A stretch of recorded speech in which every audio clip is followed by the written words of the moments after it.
Nipongeze jitihada na kazi kubwa ambayo Mheshimiwa Mkuu wa Mkoa huu wa Arusha ameendelea kufanya katika mkoa huu wa Arusha.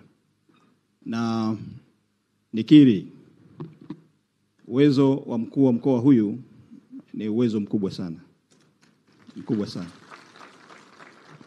Na kila mmoja wetu, labda wivu tu, lakini huo ndio ukweli. Ana uwezo mkubwa sana.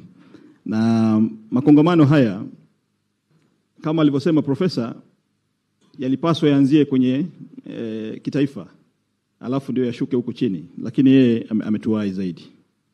Sasa mimi nitazungumzia mada hii kwa uchache inayogusa moyo wa maendeleo ya watu, utawala bora, ukuaji jumuishi na ustawi wa kiuchumi wa maeneo ya vijijini na mijini.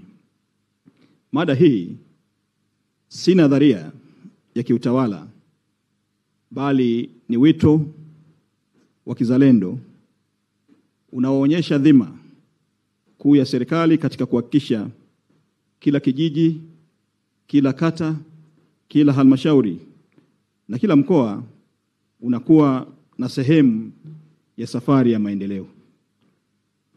Na ni vyema kila Mtanzania akafahamu kwamba tupo katika zama ambazo maendeleo hayategemei tena maamuzi ya viongozi wa kitaifa peke yao, bali yatategemea uwezo wa maeneo yetu, mikoa yetu na halmashauri zetu kuongoza dira, maarifa na maamuzi ya kimkakati kama haya.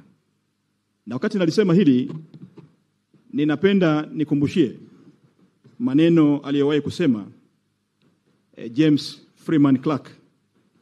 Yeye alisema, a politician thinks of the next election, but a statesman thinks of the next generation.